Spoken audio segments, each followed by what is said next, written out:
Please subscribe my YouTube channel and press bell icon to get regular notification by NK Sir. यदि आपको मेरा video पसंद आए तो मेरे चैनल को सब्सक्राइब करें और बेल आइकन को दबाएं, जिससे कि आपको आगे की वीडियो के नोटिफिकेशन मिलते रहें। धन्यवाद।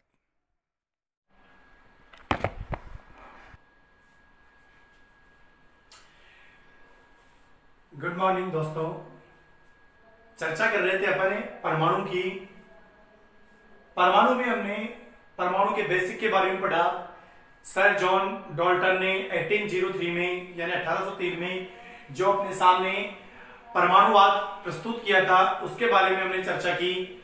उस पे कुछ अभिगृहित थे, मुख्य बिंदु थे, उनकी हमने चर्चा की।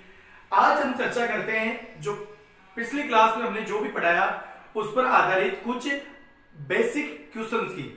जैसे कि मैं आपसे सबसे पहले पूछता हूं कि जो परमाणु का एटम शब्द है, परमाणु का जो अंग्रेजी एटम शब्द है, उस एटम शब्द की व्युत्पत्ति या उस एटम शब्द की व्युत्पत्ति किस शब्द से हुई है? किस शब्द से हुई है? एटम शब्द की उत्पत्ति किस शब्द से हुई है? तो इस शब्द की उत्पत्ति हुई थी एटोमियो से। किससे हुई थी?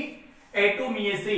एटोमिये ग्रीक लैंग्वेज का एक वर्ड है, एटोमियो, जिससे एटम शब्द की उत्पत्ति हुई, जिसका अर्थ होता है अविभाज्य। एटोमियो का अर्थ होता है अविभाज्य। तो एटम शब्द की उत्पत्ति किससे हुई? और क्वेश्चन की बात करें अपन, इस पे आगे चले अपन, तो एक क्वेश्चन इसमें अपने था कि मान लीजिए जो एटॉमिक नंबर है, परमाणु क्रमांक है, मान लीजिए परमाणु क्रमांक किसी तत्व का परमाणु क्रमांक 11 है। किसी तत्व का परमाणु क्रमांक, किसी तत्व का परमाणु क्रमांक 11 है, तो उसमें उस तत्व के परमाणु में, तो उस तत्व के परमाणु में प्रोटॉनों की संख्या कितनी होगी? तो उस तत्व के परमाणु में प्रोटॉनों की संख्या कितनी होगी? देखो एक सिंपल सा क्वेश्चन है जिसमें आपको परमाणु क्रमांक दिया है। परमाणु क्रमांक कितना है? 11 है। तो आपको बताना है कि उस तत्व के परमाणु में प्रोटॉनों की संख्या कितनी होगी। तो आपको पता है कि जितना परमाणु क्रमांक होता है उतने ही प्रोटॉनों की संख्या होती है। तो इसका आंसर क्या हो जाएगा? प्रोटॉनों की संख्या कितनी होगी? 11 है होगी। और क्वेश्चन की बात करें अपन, तो देखिए सबसे पहले हम बात करें कि जो परमाणु शब्द था, हिंदी जो वर्ड था परमाणु, जो परमाणु शब्द था, इस परमाणु शब्द के जो जनक थे, परमाणु शब्द के जनक वो कौन थे? परमाणु शब्द के जनक कौन थे? यानी the father of atom word, the father of atom word, परमाणु शब्द के जनक कौन थे? तो परमाणु शब्द के जनक कौन थे? आप सब जानते हैं, जॉन डाल्टन। कौन थे? जॉन डाल्टन, जिन्होंने सबसे पहले इस पदार्थ की जो सूक्ष्मतम अविभाज्य इकाई है, जिसका नामकरण किया परमाणु के रूप में, वो कौन थे? John Dalton. इसके बाद में अपन चर्चा करें अगले क्वेश्चन की ओर। तो देखिए परमाणु के केंद्र में, देखो अच्छा क्वेश्चन है, परमाणु के केंद्र में, परमाणु के केंद्र में कौन सा आवेश होता है? ध्यान से देखिएगा, परमाणु के केंद्र में कौन सा आवेश होता है? देखो पिछले क्लास में इसके बारे में अच्छे से बता चुका हूं मैं। परमाणु के केंद्र में कौन सा आवेश होता है? तो आपको पता है परमाणु के केंद्र में जो ये परमाणु होता है, इस परमाणु के केंद्र में दो कण होते हैं, इसके दो आणविक कण होते हैं। तो कौन कौन से होते हैं वो? P और N, यानी प्रोटॉन और न्यूट्रॉन। प्रोटॉन पर पॉजिटिव आवेश होता है, न्यूट्रॉन पर कोई आवेश नहीं होता। ये क्या होता है? न्यूट्रल होता है, यानी उदासीन होता है। तो देखिए ध्यान से, कितनी अच्छी बात है इसमें, प्रोटॉन पर धनावेश और न्यूट्रॉन पर कोई आवेश नहीं होता, ये उदासीन होता है। तो परमाणु के जो केंद्र में, तो केंद्र में कौन सा आवेश रहा? केवल धनावेश। तो इसका आंसर क्या हो जाएगा? धनावेश, पॉजिटिव चार्ज। तो इसमें हो जाएगा धनावेश। इसके बाद में अपन चर्चा करें दोस्तों अगले क्वेश्चन की ओर। तो बात आती है कि द्रव्यमान संख्या क्या है, द्रव्यमान संख्या क्या है, द्रव्यमान संख्या क्या है। तो द्रव्यमान संख्या यानी मास नंबर ये क्या है। तो इस पे देखो सीधा सा है, इसका आंसर क्या होगा, प्रोटॉनों की संख्या और न्यूट्रॉनों की संख्या। प्रोटॉनों की संख्या और न्यूट्रॉनों की संख्या को मिलाकर के जो संख्या अपने पास आती है वो क्या होती है, उस तत्व की द्रव्यमान संख्या, मास नंबर होता है। उसके बाद में दोस्तों अपन चले अगले क्वेश्चन की ओर। तो क्वेश्चन है कि किसी परमाणु का परमाणु क्रमांक 11 है, तो उसमें प्रोटॉनों की संख्या, ये क्वेश्चन हो चुका है, परमाणु क्रमांक 11 है तो प्रोटॉनों की संख्या भी कितनी होगी, 11 है। परमाणु क्रमांक क्या है, देखो अगले क्वेश्चन की ओर चलते हैं अपन। परमाणु क्रमांक क्या है, परमाणु क्रमांक क्या है। तो देखिए परमाणु क्रमांक क्या है, तो यहां पे कहेंगे किसी तत्व के परमाणु में उपस्थित प्रोटॉनों की संख्या ही, प्रोटॉनों की संख्या के बराबर ही उस तत्व का परमाणु क्रमांक होता है। यानी जितनी प्रोटॉनों की संख्या होगी वही उसका परमाणु क्रमांक होगा। यानी अपन कह सकते हैं प्रोटॉनों की संख्या बराबर परमाणु क्रमांक, प्रोटॉनों की संख्या बराबर परमाणु क्रमांक, ये होता है। अपन आगे बात करें तो इससे और एक दो क्वेश्चन बनते हैं, फिर अपन टॉपिक में आगे की ओर बढ़ते हैं। तो देखिए एक दो क्वेश्चन और देख लेते हैं इसमें। तो और अपन देखें तो देखिए दो क्वेश्चन है, बहुत ही इंपॉर्टेंट है, कई एग्जाम्स में पूछे भी गए हैं कि पदार्थ की सूक्ष्मतम इकाई कौन सी है, पदार्थ की सूक्ष्मतम इकाई कौन सी है जो स्वतंत्र रूप से एग्जिस्ट हो सके, पदार्थ की सूक्ष्मतम इकाई जो स्वतंत्र रूप से एग्जिस्ट हो सके, स्वतंत्र रूप से रह सके, तो कौन सी इकाई है। तो इसका आंसर क्या होगा, अणु, मॉलिक्यूलर, मॉलिक्यूलर अणु वह पदार्थ की सूक्ष्मतम इकाई है जो स्वतंत्र रूप से एग्जिस्ट हो सकती है, इंडिपेंडेंट एग्जिस्ट हो सकती है।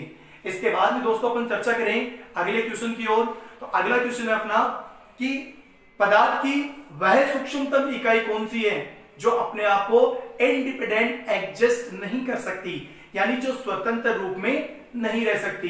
तो दोस्तों वो कौन सी इकाई है, परमाणु। परमाणु स्वतंत्र रूप से अपने आप को नहीं रख सकता है। ठीक है, अब चलते हैं अपन आगे, एक क्वेश्चन और देख लेते हैं। एक उदासीन परमाणु है, एक उदासीन परमाणु है और उसमें कक्षा में कितने इलेक्ट्रॉन होंगे यदि परमाणु क्रमांक 18 है। देखो प्रश्न है, एक उदासीन परमाणु है, एक उदासीन परमाणु है जिसकी कक्षाओं में, एक उदासीन परमाणु की कक्षाओं में कितने इलेक्ट्रॉन होंगे। एक उदासीन परमाणु की कक्षाओं में कितने इलेक्ट्रॉन होंगे यदि परमाणु क्रमांक 18 है, यदि परमाणु क्रमांक 18 है। ध्यान दीजिए, कल मैंने बताया था आपको उदासीन परमाणु जो न्यूट्रल एटम होता है, न्यूट्रल एटम उदासीन परमाणु।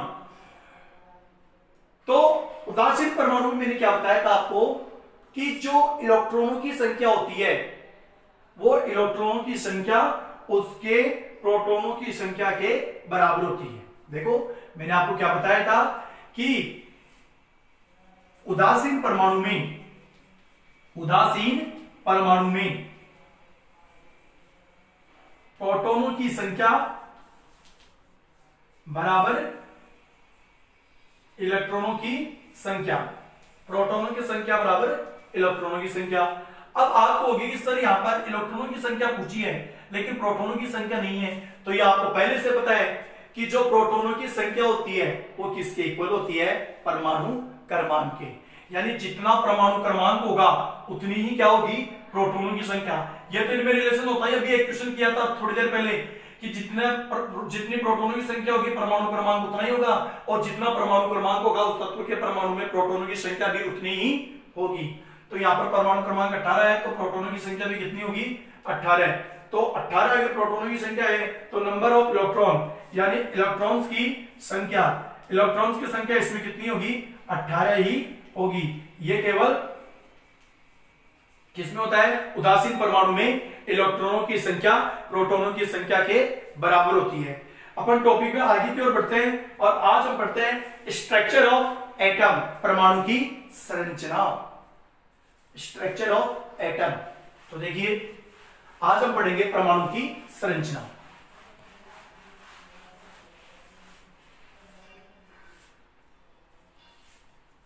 Structure of atom, structure of atom, परमाणु की संरचना।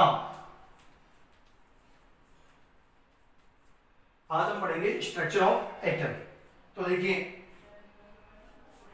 परमाणु में अपन देखें तो सबसे पहले जो बात आती है परमाणु का आकार। परमाणु के आकार को अपन वृत्ताकार मानते हैं, स्थायी वृत्ताकार नहीं। ध्यान दीजिए, मैं स्टेबलिश सर्किल शेप नहीं बोल रहा हूं, मैं बोल रहा हूं केवल वृत्ताकार। तो परमाणु का जो आकार होता है वो वृत्ताकार होता है। अब देखिए इसका कोई भी इंडिविजुअल या फिर यूनिवर्सल कोई इसका ट्रूथनेस नहीं है, कि कोई इसका एविडेंस नहीं है कि ये वृत्ताकार ही क्यों होता है। तो इसमें अपन आगे चर्चा करेंगे, मैं थोड़ा बताऊंगा। फिलहाल देखिए कि मतलब क्यों दिया गया इसको गोल ही, यानी जो स्पेरिकल शेप होता है, स्पेरिकल शेप गोलाकार, इसको गोलाकार ही क्यों माना जाता है, ये अपन आगे चर्चा करेंगे। तो देखिए एक परमाणु की संरचना होती है, इसके बीचों बीच ये इसका केंद्रक होता है जिसमें प्रोटॉन और न्यूट्रॉन होते हैं और इलेक्ट्रॉन इसमें चारों ओर चक्कर लगाते रहते हैं। आपको पता है कि प्रोटॉन पे पॉजिटिव आवेश होता है, न्यूट्रॉन आवेश रहित होता है, ये न्यूट्रल होता है, और इलेक्ट्रॉन पे होता है नेगेटिव आवेश। तो अपन बात करें जो आणविक कण हैं, जो परमाणुविक जो अपने आप कण होंगे, उनमें मुख्य रूप से 3 कण हैं, जिसमें पहला है प्रोटॉन, दूसरा है न्यूट्रॉन, तीसरा है इलेक्ट्रॉन। अब अपन क्या करते हैं, इनकी चर्चा करते हैं, इनके अलग अलग जो गुण है उनकी अपन चर्चा करते हैं। तो सबसे पहले देखिए यहां मैं लिखता हूं कण का नाम, कण कौन सा है। उसके बाद में यहां पे लिखूंगा मैं कण का आवेश, यहां पे लिखूंगा मैं कण का आवेश, कण का आवेश कितना होता है, और कण का आवेश, और साथ में उसका क्या लिख देंगे, मान भी लिख देंगे। आवेश भी लिख देंगे, पॉजिटिव है नेगेटिव है, फिर उसका मान भी लिख देंगे। इसके बाद में अपन लिखेंगे इसका डिस्कवरर यानी खोज करता, इसकी खोज किसने की थी, ये भी अपन इसमें बताएंगे। तो सबसे पहले दोस्तों अपन बात करते हैं इसके पहले कण की, जिसका नाम है प्रोटॉन। सबसे पहले बात करते हैं अपन किसकी, प्रोटॉन की। प्रोटॉन पे देखा जाए तो प्रोटॉन पर आवेश होता है धनावेश। आपको ये अच्छे से पता होना चाहिए कि जो परमाणु के केंद्र में उपस्थित होता है प्रोटॉन, न्यूट्रॉन, जिसमें न्यूट्रॉन तो क्या होता है न्यूट्रल, यानी कि आवेश रहित होता है, वो उदासीन होता है, जबकि एक ही आवेश बचता है क्या, धनात्मक, और इसी वजह से इसके केंद्र को क्या माना जाता है, धनात्मक। तो बात कर रहे हैं कि प्रोटॉन पर कौन सा आवेश है, धनावेश है, और प्रोटॉन का जो ये धनावेश है, इस प्रोटॉन के धनावेश का मान आपको जान के रहनी होगी 1.6 इंटू 10 की पावर -19 होता है, और यहां क्या लगा देंगे प्लस, क्योंकि ये कैसा होता है, धनावेशित होता है। तो आपको बता दूं प्रोटॉन जो कण होता है परमाणु का, उसका धनावेश होता है पॉजिटिव, धनावेशित होता है, उसका जो आवेश होता है वो धनावेश होता है, पॉजिटिव होता है, जिसका मैथमेटिकल वैल्यू होता है 1.6 इंटू 10 की पावर -19। इसके बाद में बात करते हैं दोस्तों इसके खोजकर्ता की। तो इसके खोजकर्ता थे ई गॉडस्टीन। इसकी खोजकर्ता कौन थे, ई गॉडस्टीन। गॉडस्टीन ने दोस्तों इसकी खोज की थी। ध्यान रखना जो प्रोटॉन है वो उस पे धनावेश होता है, और मैथमेटिकल रूप में 1.6 इंटू 10 की पावर -19, और ई गॉडस्टीन ने इसकी खोज की थी। इसके बाद में दोस्तों बात करते हैं अपन दूसरे कण की, जिसका नाम है न्यूट्रॉन, जिसका नाम है न्यूट्रॉन। तो दोस्तों न्यूट्रॉन की बात करें तो आपको भी बताया था कि न्यूट्रॉन पर कोई आवेश नहीं होता है, न्यूट्रॉन पर कोई आवेश नहीं होता है। ये कैसा होता है? उदासीन। तो यहां पे मैं लिखूंगा न्यूट्रॉन पर कोई आवेश नहीं होता है, इसलिए ये उदासीन होता है, उदासीन होता है। तो मैथमेटिकल वैल्यू क्या होगी इसकी? शून्य, यानी इस पर कोई आवेश नहीं है। तो दोस्तों इसकी बात करें कि न्यूट्रॉन की खोज किसने की थी, तो न्यूट्रॉन की खोज की थी दोस्तों जेम्स चैडविक ने। न्यूट्रॉन की खोज किसने की थी? जेम्स चैडविक ने। देखिए न्यूट्रॉन जो कि अपने परमाणु का दूसरा अहम कण है, इस पर जो आवेश होता है वो शून्य होता है, मैथमेटिकल रूप से कोई आवेश नहीं होता है, इसलिए न्यूट्रल होता है, उदासीन होता है। और इसके जो डिस्कवर थे, यानी इसके जो खोजकर्ता थे, वो कौन थे? James Chadwick. इसके बाद में दोस्तों अपन बात करते हैं तो इसका तीसरा और इंपॉर्टेंट कण है, उसका नाम है इलेक्ट्रॉन। उसका नाम है दोस्तों इलेक्ट्रॉन। इलेक्ट्रॉन पर जो आवेश होता है, तो इलेक्ट्रॉन का आवेश और प्रोटॉन का आवेश मैथमेटिकल रूप से क्या होता है? समान होता है, लेकिन चार्जेस के अनुसार, पॉजिटिव नेगेटिव के अनुसार डिफरेंट होता है। तो देखिए इलेक्ट्रॉन की बात करें अपन, तो इलेक्ट्रॉन पर जो आवेश होता है वो कौन सा होता है? ऋणावेश। इलेक्ट्रॉन पर जो आवेश होगा वो कौन सा होगा? ऋणावेश होगा। और मैथमेटिकल रूप में इसका वैल्यू होगा वही जो कि प्रोटॉन का है, 1.6 इंटू 10 की पावर माइनस 19। यानी गणितीय रूप से देखें दोस्तों तो प्रोटॉन और न्यूट्रॉन दोनों के ही जो आवेश होते हैं वो क्या होते हैं? समान होते हैं। बस फर्क कितना होता है? प्रोटॉन का जो मैथमेटिकल आवेश है उसके पहले प्लस का चिन्ह लगाते हैं क्योंकि ये पॉजिटिव होता है, और इलेक्ट्रॉन का जो मैथमेटिकल चार्जेज है, जो आवेश है, उसके पहले अपन क्या लगाते हैं? नेगेटिव लगाते हैं, क्योंकि इस पर ऋण आवेश होता है। दोस्तों इसके बाद में इसकी चर्चा करते हैं अपन कि इसके डिस्कवरर कौन थे, इसके खोजकर्ता कौन थे। तो देखो सबसे अच्छी बात है, इलेक्ट्रॉन की खोज की थी जे थॉमसन ने। इलेक्ट्रॉन की खोज की थी जे थॉमसन। J Thomson.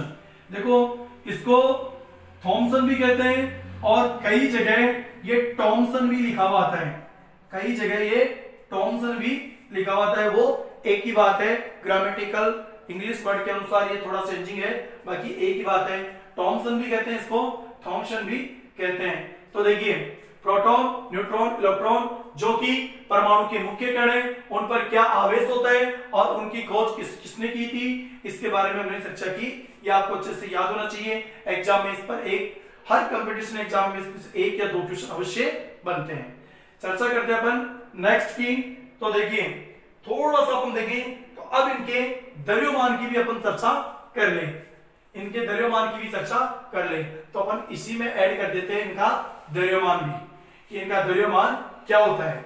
तो देखिए द्रव्यमान मीन्स होता है इनका मास नंबर। तो देखो द्रव्यमान क्या होगा, तो यहां पे लिख देता हूं मैं द्रव्यमान। तो सबसे पहले अपन चर्चा करते हैं किसकी? प्रोटॉन की। तो प्रोटॉन का जो द्रव्यमान होता है वो होता है 1.67। देखो जो प्रोटॉन है उसका द्रव्यमान होता है 1.67 इंटू 10 की पावर माइनस 27 kg यानी किलोग्राम। ध्यान से देखिएगा कि जो प्रोटॉन का द्रव्यमान है वो कितना है? 1.67 इंटू 10 की पावर माइनस 27 किलोग्राम। अब देखो कई जगह ये किलोग्राम में होता है और कई जगह ये ग्राम में भी होता है। अगर अपन इसको ग्राम में चेंज करना चाहे तो अपने को क्या करना पड़ेगा? ये तो किलोग्राम में हो गया, तो अपने को इसको गुणा करना पड़ेगा 1000 से। ये तो देखो किलोग्राम में हो गया यहां तक। अब इसको इंटू 1000 का मतलब 10 की घात 3, इससे गुणा करते हैं तो ये क्या बन जाता है? ये बन जाएगा 1.67 इंटू 10 की पावर माइनस 24 होगा क्या दोस्तों? देखिए होगा क्या इसमें? ये 24 है, दोबारा लिख देते हैं इसको सही से, 24। देखो दोस्तों इसमें क्या होगा, 10 की पावर 3 है तो 10 की घात 3 और ये -27, आधार समान है 10 10, घातें जुड़ जाएंगी तो 3 और -27 कितने हो जाएंगे, -24। तो इस प्रकार ये प्रोटॉन का आवेश है। दोस्तों अपन बात करें किसकी, न्यूट्रॉन की, तो न्यूट्रॉन का भी जो द्रव्यमान होता है, न्यूट्रॉन का द्रव्यमान भी यही होता है, यानी ये लो न्यूट्रॉन, तो 1.67 × 10 की पावर -27 kg। और इसी प्रकार यदि यह ग्राम में चाहिए तो क्या हो जाएगा, वही 1000 यानी कि 10 की घात 3 से इसको गुणा कर देंगे तो ये आ जाएगा 1.67 × 10 की पावर -24 gm का मतलब ग्राम।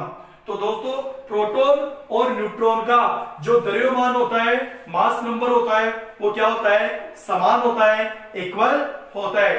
इसके बाद में अपन दोस्तों बात करते हैं इलेक्ट्रॉन के द्रव्यमान की।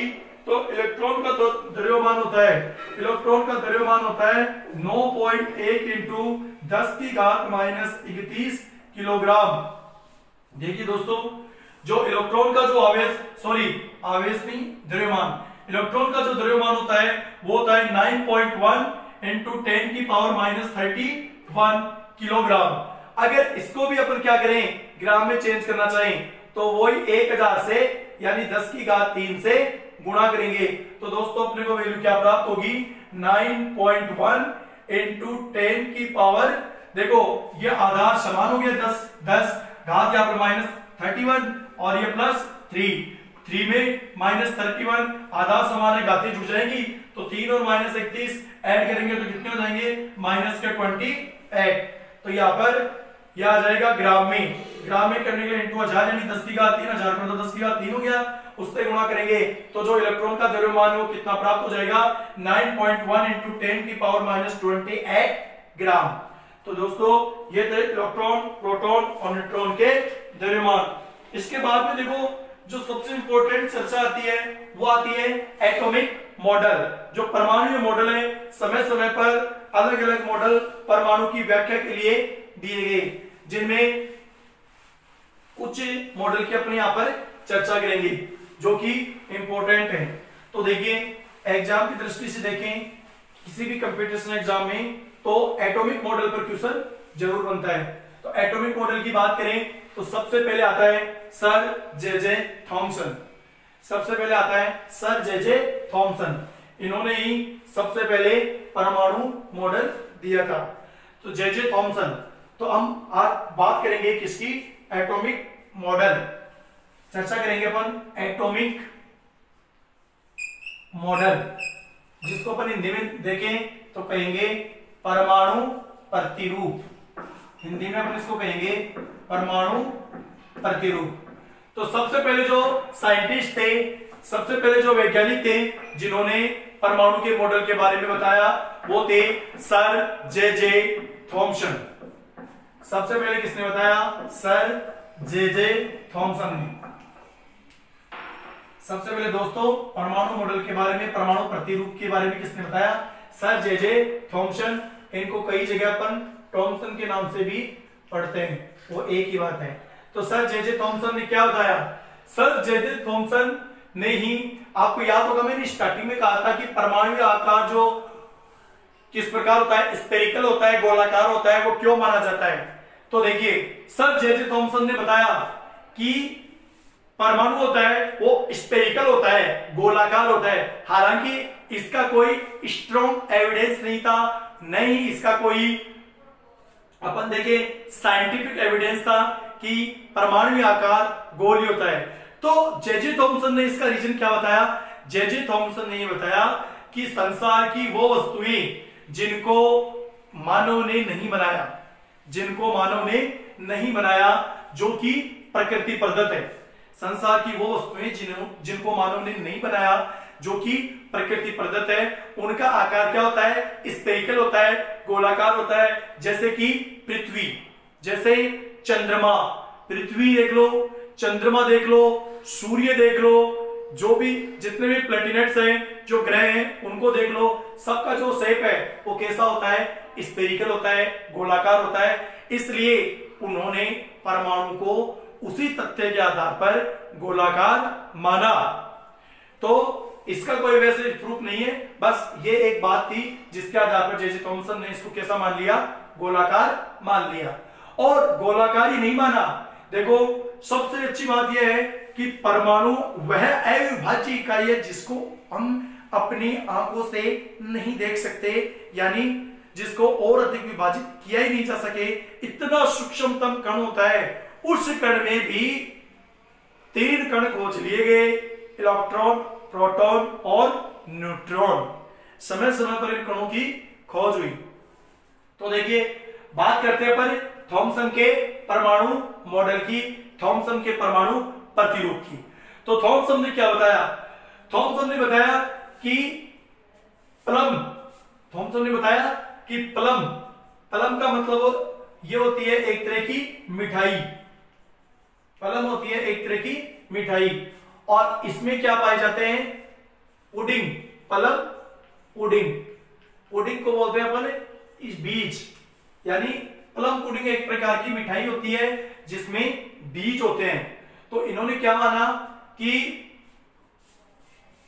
जो मिठाई है, प्लम पुडिंग जो मिठाई है वो तो क्या है, वो तो है पॉजिटिव चार्ज, धनावेश है। और जो पुडिंग जो बीज है वो बीज क्या है, उसमें इलेक्ट्रॉन्स है नेगेटिव चार्ज को लिए हुए। लेकिन हम तो क्या थे, हमने क्या किया, हमने इसको अलग ही नाम से संबोधित किया।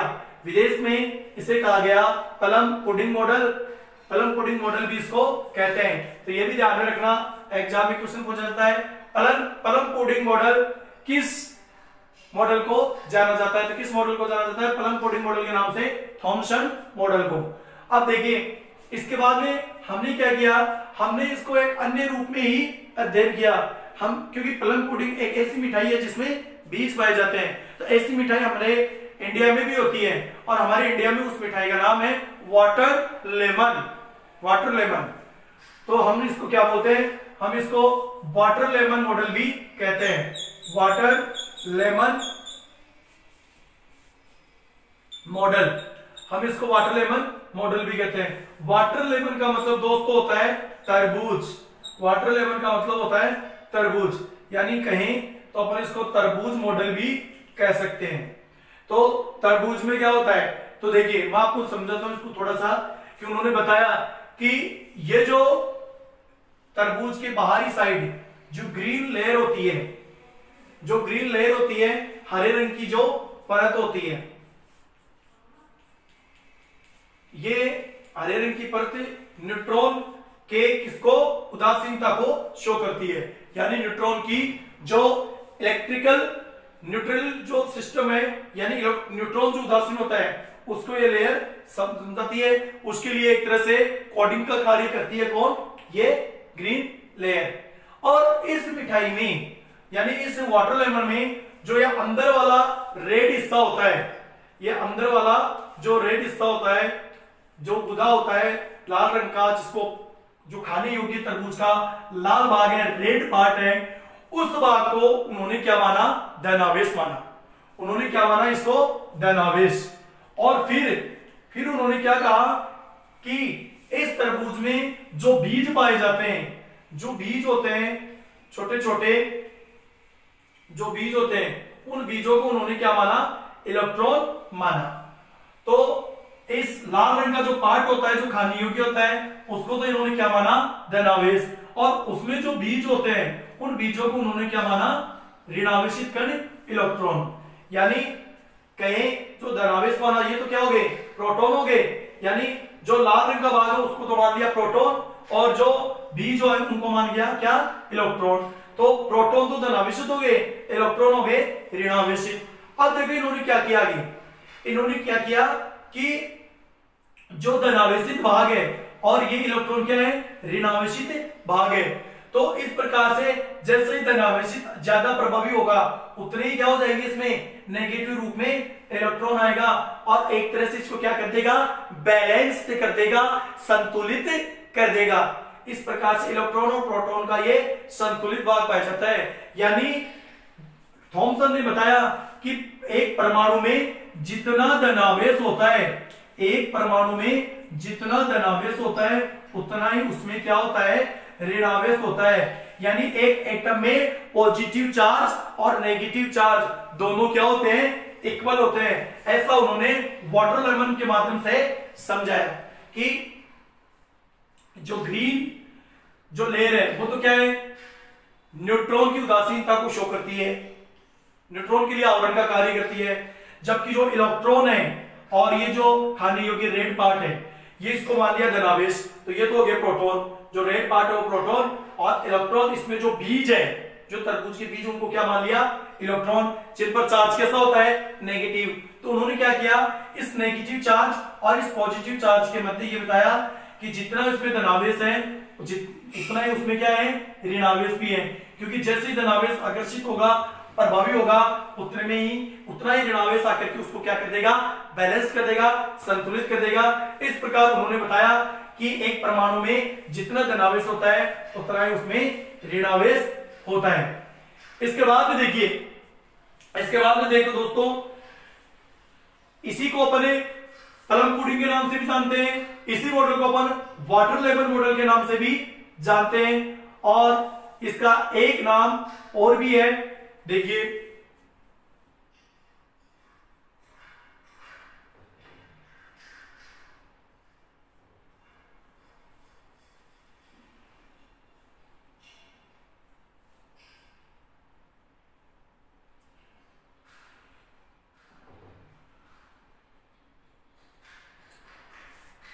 इसके बाद में इसका एक नाम और भी है,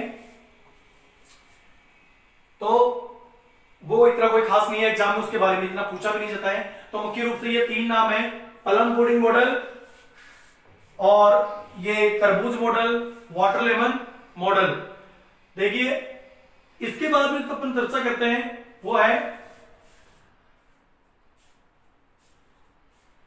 इसके कमियों की।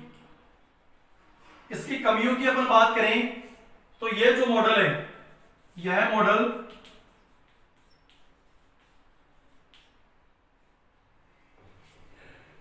परमाणु के, यह मॉडल परमाणु के स्थायित्व की, यह मॉडल परमाणु के स्थायित्व की व्याख्या नहीं कर सका। यह मॉडल परमाणु के स्थायित्व की व्याख्या नहीं कर सका। यह मॉडल परमाणु के स्थायित्व की व्याख्या नहीं कर सका, इसलिए इसे अस्वीकार कर दिया गया। तो दोस्तों बाद में इसको और समझाने के लिए, इससे आगे बताने के लिए जो नए साइंटिस्ट आए, उन नए साइंटिस्ट का नाम था रदरफोर्ड। तो अब हम पढ़ेंगे दोस्तों इसका अन्य नाम, अन्य मॉडल परमाणु प्रतिरूप में, जिसका नाम है रदरफोर्ड मॉडल। Rutherford model. तो दोस्तों इन्होंने क्या बताया, देखो रदरफोर्ड ने क्या किया।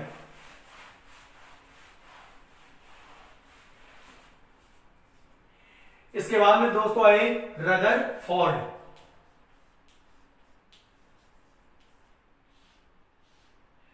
रदरफोर्ड ने क्या किया, रदरफोर्ड ने सबसे पहले अल्फा कणों का एक स्रोत लिया।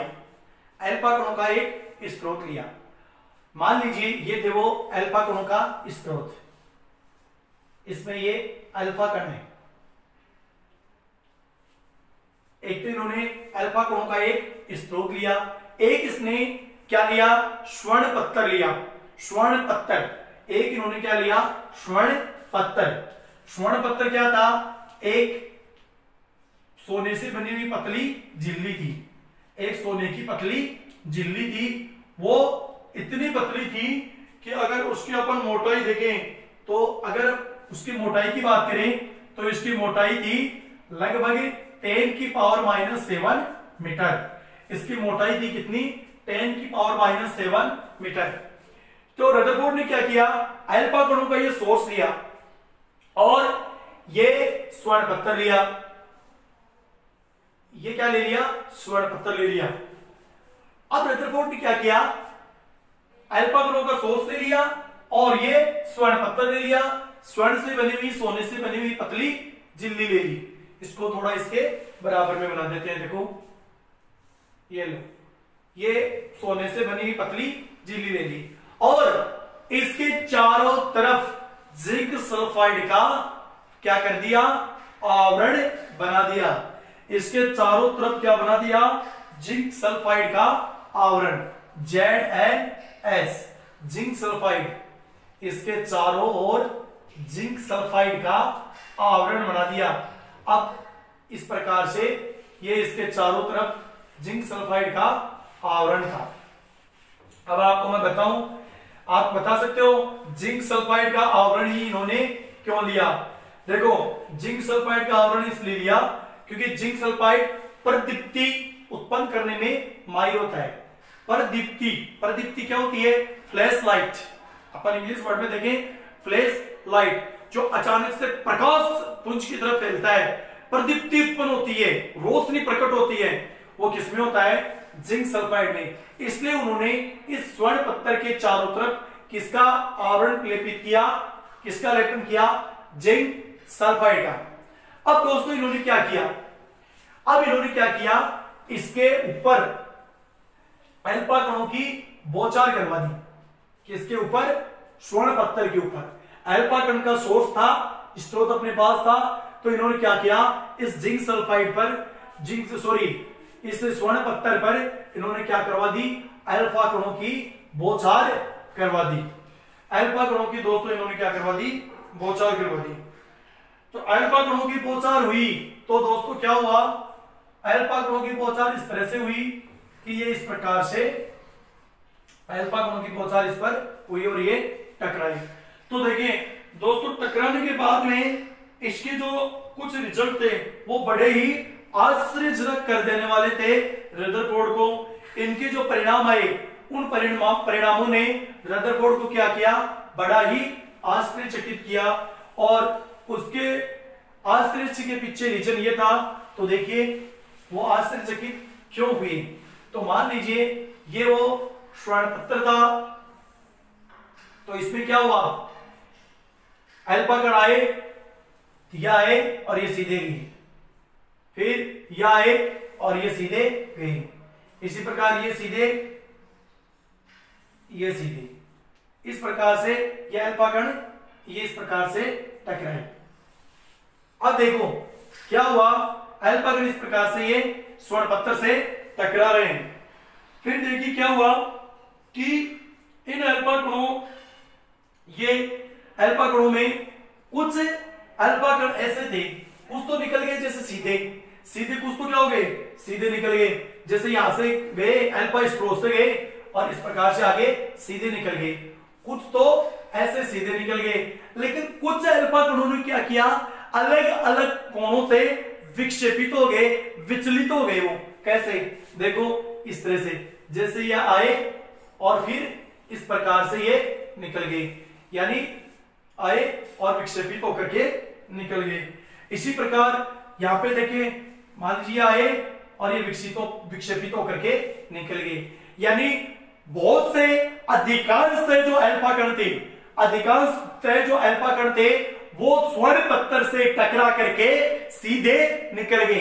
अधिकांश जो अल्फा कण थे वो स्वर्ण पत्थर से टकरा करके सीधे निकल गए, लेकिन उनमें से कुछ कण ऐसे थे जो कि अलग अलग कोणों से विक्षेपित हुए, यानी जैसे ही वो स्वर्ण पत्थर से टकरा करके वहां से एक तो कुछ तो अधिकांश तो कण थे वो तो क्या हुए, सीधे निकल गए, और कुछ कण ऐसे थे बहुत कम जो कि स्वर्ण पत्थर से टकराते ही अलग अलग कोणों से, जैसे ये यहां से विक्षेपित हो गया, ये यहां से विक्षेपित हो गया, फॉर एग्जांपल है, ऐसे कुछ कण क्या हुए, अलग अलग कोणों से विक्षेपित हो गए।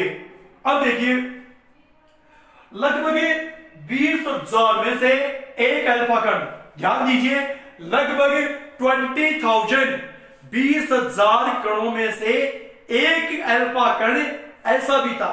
लगभग 20,000 अल्फा कणों में से एक अल्फा कण ऐसा भी था जो कि इस स्वर्ण पत्थर से टकरा करके वापस लौट आया, यानी न तो वो सीधा गुजरा, नहीं वो अलग अलग कोण पे कहीं पर विक्षेपित हुआ, वो स्वर्ण पत्थर से टकरा करके सीधा वापस लौट आया।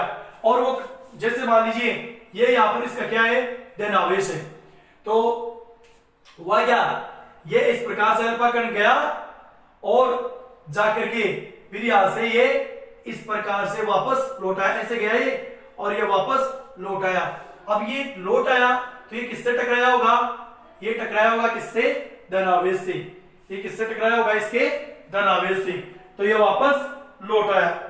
तो क्या हुआ, ये अल्फा कण वापस लौटा। ये बड़ा ही आश्चर्यजनक था। आपको बता दें कि ये इस प्रकार से रदरफोर्ड को आश्चर्यचकित करने वाला था।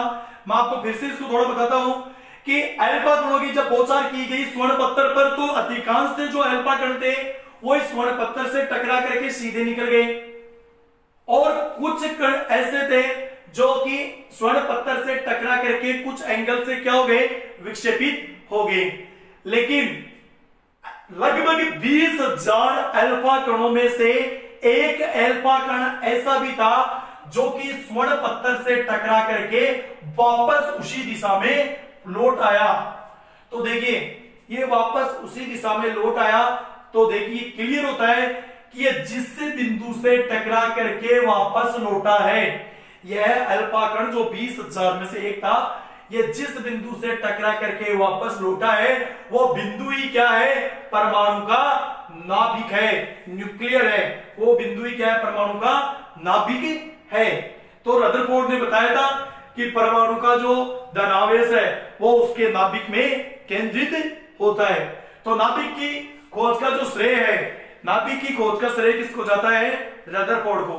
और हालांकि जे थॉमसन ने बताया था कि परमाणु का जो समस्त धनावेश है वो उसके केंद्रक में निहित होता है, लेकिन जो जे थॉमसन के मॉडल तक हम इसको नाभिक नहीं कहेंगे। मैंने कल भी बताया था, केवल उसको अपन क्या बोलेंगे, केंद्रक। रदरफोर्ड ने सबसे पहले जो ये अल्फा कण टकरा करके वापस लौटा, तो उन्होंने ये स्पष्ट किया कि जिस बिंदु से ये टकरा के लौटा है वो बिंदु निश्चित रूप से क्या है, इसका धनावेश का संग्रहित केंद्र है, और उसको उन्होंने क्या नाम दिया, नाभिक नाम दिया। ये घटना उसी प्रकार से थी जैसे एक लोहे का गोला एक पतले कागज के टुकड़े से या पतले कागज से टकरा करके वापस लौट आया हूं। यह बड़ा ही आश्चर्यजनक था जो 20,000 में से एक अल्फा कण टकराया, कि जैसे लोहे का कोई गोला हो और एक पतले कागज से टकरा करके वापस लौट आया हो। बड़े ही आश्चर्यचकित करने वाला ये परिणाम था। अब देखो मैक्सवेल की जो समीकरण थी, मैक्सवेल की जो समीकरण थी उसकी व्याख्या ये रदरफोर्ड मॉडल नहीं कर पाया। यानी कौन सी थी वो व्याख्या, तो वो व्याख्या ये थी कि जिस प्रकार ये जैसे नाभिक है, ये नाभिक है, इसमें प्रोटॉन और न्यूट्रॉन है, और ये इसके चारों तरफ इलेक्ट्रॉन सर्पिल वाले में चक्कर लगा रहे हैं। सर्पिल वाले में जो सांप की तरह रिंग है उसमें ये इलेक्ट्रॉन क्या कर रहे हैं, चक्कर लगा रहे हैं। अब एक अवस्था ऐसी आएगी कि लगातार इन वृत्ताकार कक्षाओं में चक्कर लगाता हुआ इलेक्ट्रॉन जैसे ही नाभिक के नजदीक पहुंचेगा तो वह क्या होगा, न्यूट्रॉन पे तो क्या होता है, आवेश रहित होता है, और प्रोटॉन पे क्या होता है, धन आवेश होता है, जबकि इलेक्ट्रॉन पे क्या होता है, नेगेटिव चार्ज होता है। प्रोटॉन पे पॉजिटिव और इलेक्ट्रॉन पे क्या होता है, नेगेटिव चार्ज होता है। तो चक्कर लगाता हुआ ये नेगेटिव इलेक्ट्रॉन, नेगेटिव चार्ज वाला इलेक्ट्रॉन जैसे इस नाभिक के नजदीक पहुंचेगा जिसमें प्रोटॉन उपस्थित है, धन आवेशित है, न्यूट्रॉन आवेश रहित है, यानी कि एक तरह से समस्त धन आवेश इस नाभिक में केंद्रित है। तो ये इलेक्ट्रॉन इस नाभिक से, नया नाभिक में उपस्थित धनावेश से क्या होगा, अट्रैक्टिव होगा, आकर्षित होगा, और ये इलेक्ट्रॉन इस नाभिक में गिर जाएगा। और ऐसा अगर हुआ तो परमाणु का अस्तित्व समाप्त हो जाएगा, और परमाणु का अस्तित्व समाप्त हो जाएगा तो दुनिया में उपस्थित सभी चीजों की परिकल्पनाएं खत्म हो जाएगी। जो वास्तविकता है वो भी कुछ नहीं रहेगी, किसी तथ्य का कोई प्रमाणिकता नहीं रहेगी। इसीलिए ये रदरफोर्ड मॉडल मैक्सवेल की इस समीकरण का, मैक्सवेल की इस तथ्य का व्याख्या नहीं कर पाया, और यह मॉडल क्या हो गया, असफल हो गया। इसके बाद में इससे आगे इसकी कमियों को दूर करने के लिए नील्स एंड बोर ने अपना परमाणु मॉडल, अपना परमाणु प्रतिरूप पेश किया और नील्स और बोर के परमाणु प्रतिरूप में, एटॉमिक मॉडल में क्या नया था और क्या उन्होंने रदरफोर्ड की कमियों को दूर किया और क्या कुछ उनकी भी कमियां रही, इसकी चर्चा करेंगे अपन अगली क्लास में। तो अगली क्लास में अपन इसकी चर्चा करेंगे, नील्स और बोर के परमाणु मॉडल की।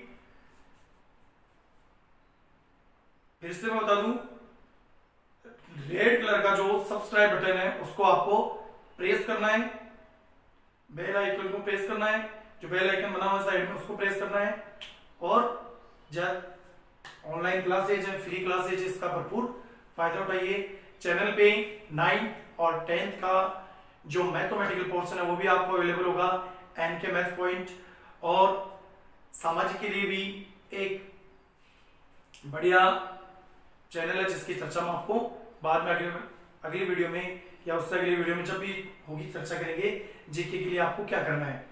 तो देखिए, फिर कॉपी के लिए या फिर अपने नोट्स के लिए आपको जो भी मटेरियल चाहिए वो नीचे इसके पीडीएफ लिंक में मिल जाएगा। अगली क्लास के लिए इंतजार कीजिए। थैंक यू, धन्यवाद।